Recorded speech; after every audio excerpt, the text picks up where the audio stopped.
Ssenyonga yalwanyisanga Yiga yagenda namuyaka ebisango namusibisa mu poliisi naye obukazikazi awo ate ekiri fani nga kuliko n'empapula so ne tuyiye okujja Yiga naye twagenda okwetegereza end of the day nga ebintu byali byabufere nga byonna bijja abakazi nga si batuufu naye nga wano mu kusooka tugamba nti waayo osanga omusajja mutuufu twagenda betegereza nga Yiga amaze okuvaayo nga ne poliisi emaze obyekenneenya bulungi omukazi oli gwe Ssenyonga gwe yakozesa n'agamba nti bagula mugule so ogenda okuba yabeera nkugundi ng'ayogera nti musajja ebyamagero bijingirire omanye omuntu atalina kukkiriza ye buli kimu kyalaba alaba kijingirire kubanga olaba omuntu omubbi bw'alaba omuntu agaggawadde agamba oyabbye kati ajingirira ebibye bw'alaba nga nakyokoze ate nga kyaddala alowooza nti kijingirire egamba buli omu ayogera ekiri mu bwongo bwe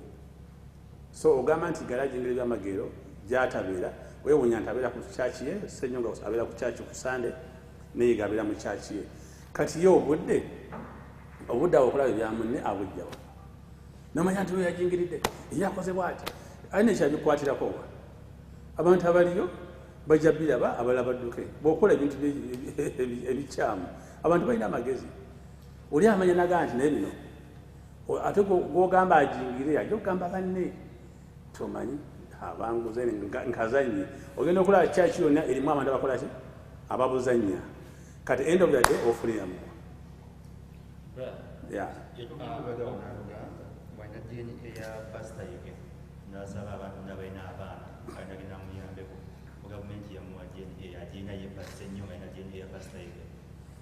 kati Ssenyonga bw'agamba nti gavumenti yamuwa DNA yasirira butyo gimuwa ate yali aginoonyako ngaani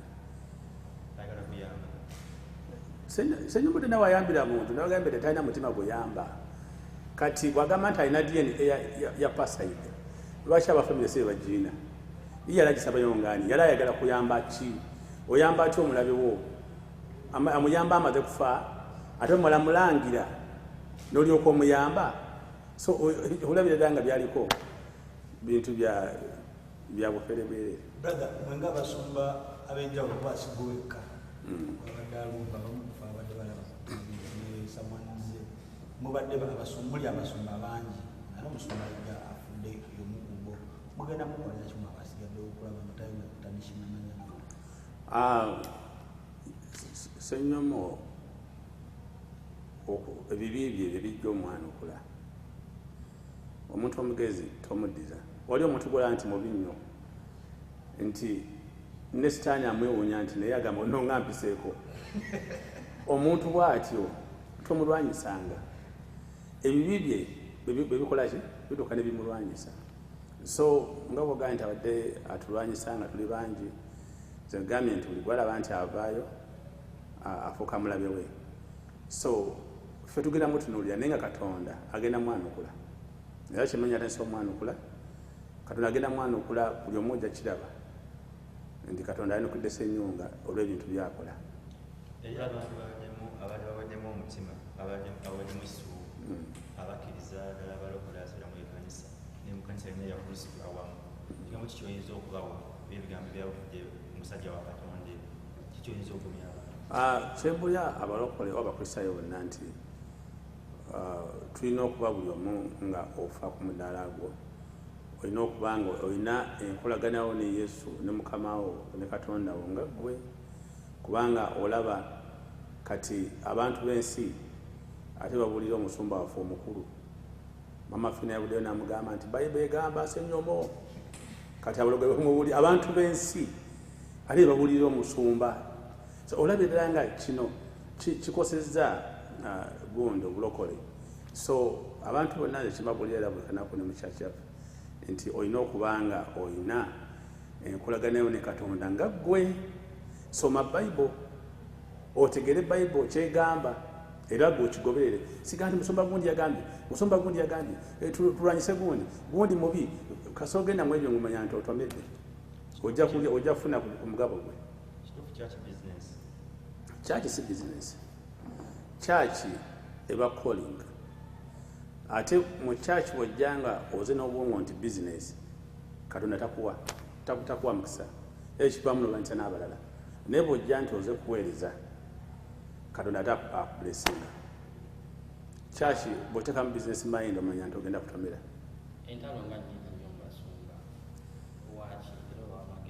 entalo nyingi mbasumba lwakuba nti buli omu aganya okula mu ofisi ye Katonda gye yamuwa nti bangi tebamanyi kuyitibwa kwabwe osanga ekyasinga okulemesa soul mu Bible ekyamuleetera obuzibu nti Katonda yamuyita kubeera kabaka ate ekyavaamu n'agenda mu priestly office n'ayingira mu office taliiye so kasita ogezaako kugira mu calling etaliiyo ojja kutomera tojja kukulaakulana era ojja kukwanyisa abalala Ssenyonga alokoke tumwagala era tuminyirwa nnyo ne drama ye amanyi okugamba nti ina information reliable information nawe sekalanga kasajja kalimba eggwanga openly olina tula ku TV n'agamba nti reliable information n'afuna omuntu n'amwasa n'agamba yogera bwoti olabirira something in life Ssenyonga omunyumirwa nnyo kuba yansomesa okulaba nti really mu nsi muli abantu ababi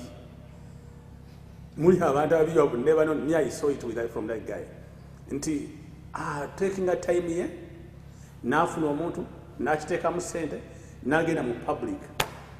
reliable information era nkifune ono nyina abadde ku lusegere wali ewana by'obulimba kasajja nekoogera into the public agamba kyandaga nti mu nsi you must be so protected nti there's someone nti waliwo omuntu asobola kukola ekintu kyonna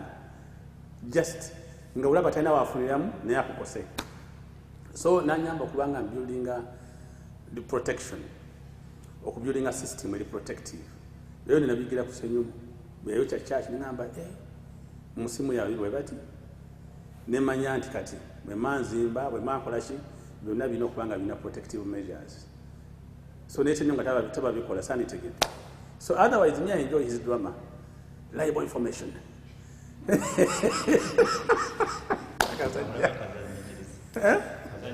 kazanyikirizi okay bagamba nti reliable information kati n'ebyaggulo byaliwo n'obiki yali atuuseko wano okufuna information first of all by the way asobola okujja nga yeekwese manyi kasajja kanotonobukati keko kati okutala enkofiira nikajja wano naye kubanga personally simu meeting nango okujja kwetwali mu UCC that's the first time when I'm meeting era when I'm meeting I'm UCC namboza never to Ssenyonga they should check his brain and see whether it works so nenga tusiga nti oba yalampiseeko ngendeke wuwe kati nga mukulu wange alibadde nginda yuba bampise nti oba yalazzeeko eno okulaba kiri ku bbanga talina okujjako yo okuyetinga reliable information ye agicreatinga nagilayingako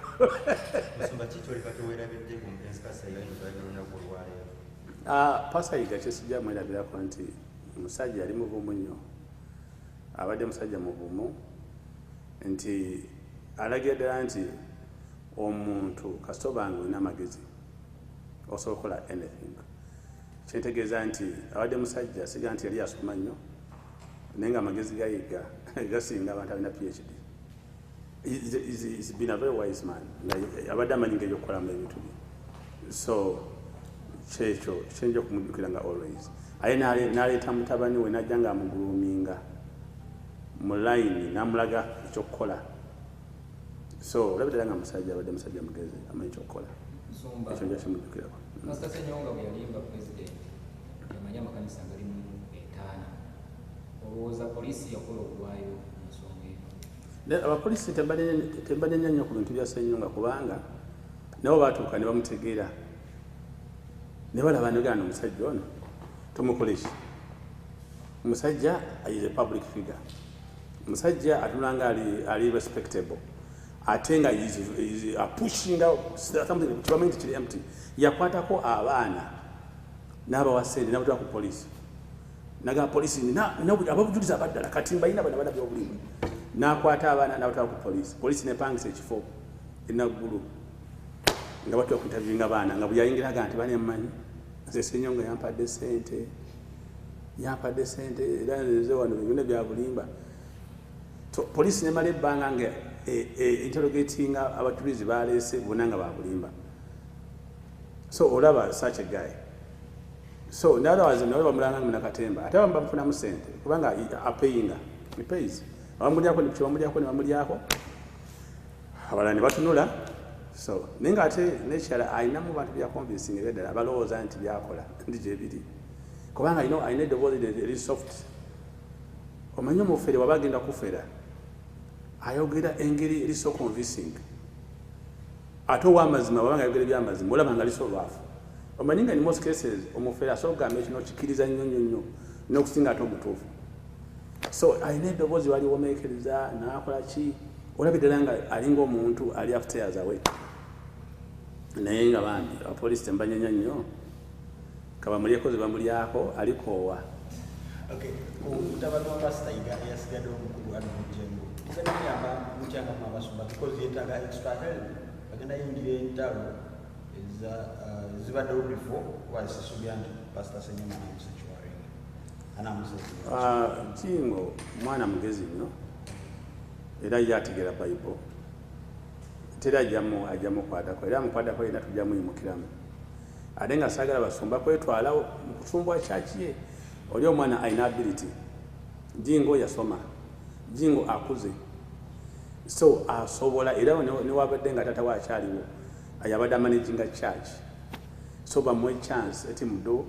iziwaka toba yetwalayo taleka lize kuyamba no posing akuyise. So what I know, Jingo is capable. So we're backing up. Yeah, tujamu support. Tujamu support yonna gyatusaba. Yeah, we shall support him. Obubaka obusembayo eri abantu. Anjaga Abannayuganda bonna nti bannange Yesu yatonda Uganda eno okubanga akasi kalungi nnyo, akasi kano kolaba kalina okutwala enjiri ebweru. Naye obuzibu bwe tulina nti Abannayuganda tetumanyi mugaso gwaffe, tetumanyi bulungi bwe tulina nti tetulina mutima ogwo gulaba wala mangu. Naye akaseera kano ate akayiga kandaze nti mulimu Abannayuganda abasinga abategeera nti abantu bonna bayimuse bwe balabye ekibi ne bayimuka ne bakikondeninga. And that's the right thing. Kuba mubakusirika nigamba abalokole naye omuntu nga omu eyavuddeyo n'akola amajaani Abannayuganda mwenna mwayimuse kiraga nti mu Uganda tulinamu abantu abategeera ekyokukola era Katonda bw'anaatuyamba ne tukwatagana bulungi n'Abannayuganda okulaakulanya eggwanga lyaffe ne tuba n'omutima gumu bwe gutyo okondeninga ebibi ne tuzimba ebirungi ne tuba nga tulina focus eggwanga lyaffe lijja kulaakulana ate ebbanga lya mirembe.